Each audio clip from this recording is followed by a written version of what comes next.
दोस्तों नमस्कार। मैं हूं संजीत कुमार, नाम तो आपने सुना ही होगा। चलिए आज हम बात करते हैं माननीय मुख्यमंत्री नीतीश कुमार जी के समृद्धि यात्रा के दरमियान क्या कुछ बातें होगी। और जब जब माननीय मुख्यमंत्री जी बड़े यात्रा पर निकलते हैं, बिहार में बड़े दौरे पर निकलते हैं, तो बिहार में कुछ न कुछ नया कुछ होने वाला होता है। तो इसी सिलसिले में चलिए मान के चलते हैं कि माननीय नीतीश कुमार जी का एज ए मुख्यमंत्री ये लास्ट दौरा है और ये धमाकेदार दौरा है। सारे पदाधिकारी सारा तंत्र नीतीश कुमार जी के पीछे पीछे लगा हुआ है, क्योंकि लोग ये मान कर चल रहे हैं कि एज ए मुख्यमंत्री नीतीश कुमार जी का जो समृद्धि यात्रा है वो लास्ट है। तो चलिए इस यात्रा को सफल और सार्थक बनाया जाए।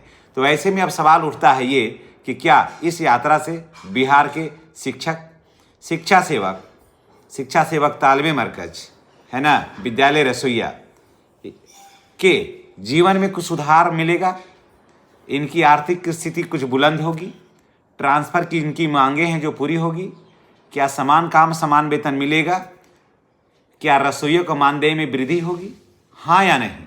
चलिए इन सारी बातों का आज चर्चा करते हैं और जानते हैं कि इस समृद्धि यात्रा का क्या संकेत मिल रहा है। जैसा कि विशेष सूत्रों के माध्यम से ये पता चला है कि विशेषज्ञों की राय है कि इस समृद्धि यात्रा के बाद माननीय मुख्यमंत्री जी अपने सभी नाराज लोगों की नाराजगी दूर करने वाले हैं। तो क्या ऐसे में जो विद्यालय परिवार है, जहां प्रधान शिक्षक, प्रधानाध्यापक, विशिष्ट शिक्षक, नियोजित शिक्षक, बीपीएससी के माध्यम से TRE 1, TRE 2, TRE 3, शिक्षा सेवक तालमे मरकज, रसोइया, सफाई कर्मी, इनकी समस्याओं पर विचार करेंगे?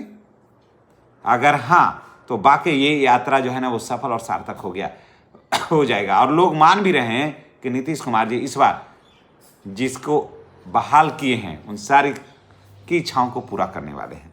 अब चलिए हम एक एक करके बात करते हैं कि आगे क्या कुछ होने वाला है। दोस्तों अगर आपसे एक रिक्वेस्ट है और छोटा सा रिक्वेस्ट है कि अगर आप चैनल पर मेरा नए हैं तो आप हर हाल में चैनल को सब्सक्राइब करिए, बेल आइकन को दबाइए, ताकि वीडियो का जो नोटिफिकेशन है ना वो आपको मिलता रहे। शिक्षा विभाग की हर छोटी से बड़ी खबर के लिए आप मेरे साथ जुड़े रहिए और हम आपको शिक्षा विभाग का हर एक ऑथेंटिक, बेहतरीन, पॉजिटिव और एनर्जेटिक खबर मैं दूंगा आपके लिए। तो क्या सच में शिक्षकों को तोहफा मिलेगा दोस्तों? क्या सच में शिक्षकों को पुराना वेतनमान मिलेगा? क्या सच में पुराने शिक्षकों को ओल्ड पेंशन स्कीम से जोड़ा जाएगा? क्या नियोजित शिक्षकों को बिना परीक्षा का मिल जाएगा राजकर्मी का दर्जा? इन सारी बातों को पर आज चर्चा करेंगे। देखिए माननीय नीतीश कुमार जी कई दौरों में, कई सभाओं में, कई जनसभाओं में ये कई बार कहे हैं कि जो नियोजित शिक्षक से बचे हुए हैं तो वो राजकर्मी बन जाइए और अपना भविष्य को सेफ और सुरक्षित कर लीजिए। इसके बाद भी नियोजित शिक्षक सक्षमता परीक्षा से दूरी बना करके रख रहे हैं बहुत सारे शिक्षक, है ना।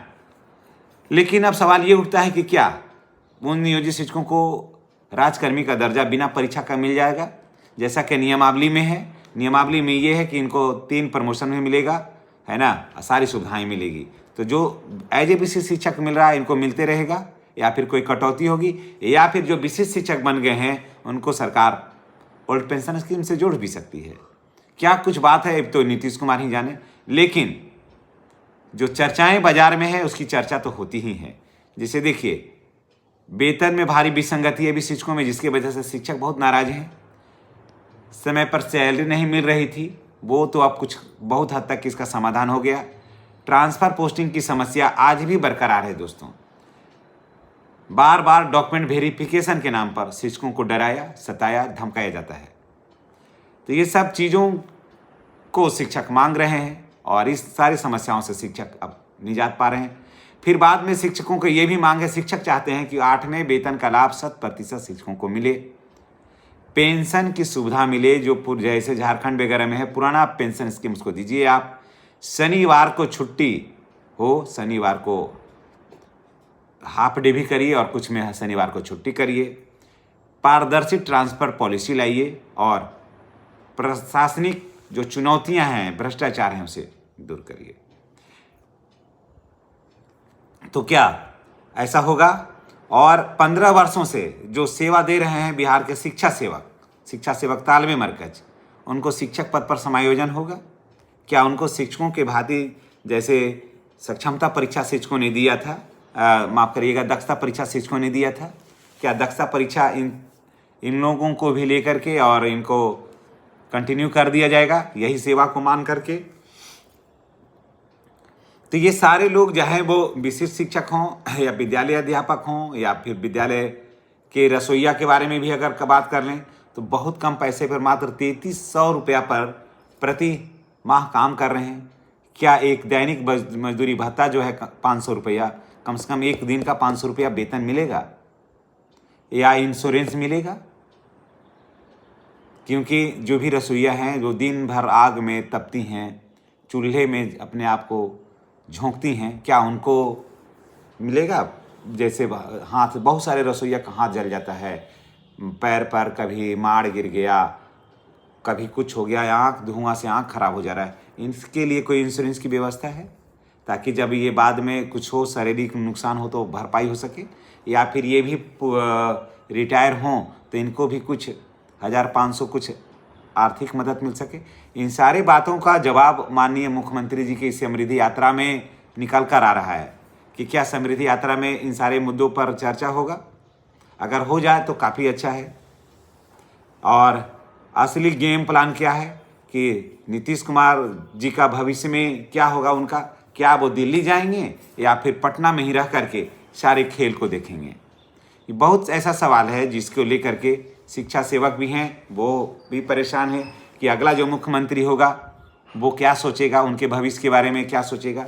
नियोजित शिक्षक ये सोच रहे हैं कि जब तक नीतीश कुमार जी हैं तब तक तो हम लोग नहीं दिए, अगला जो बनेगा वो क्या सोचेगा? फिर कहीं वो ये नहीं सोच रहे कि ठीक है अगर आपने सक्षमता नहीं दिया है तो आप दक्षता परीक्षा दीजिए, है ना। कई तरह के मुद्दे जो अगर सरकार, सारा कुछ जो है वो सरकार के पास है।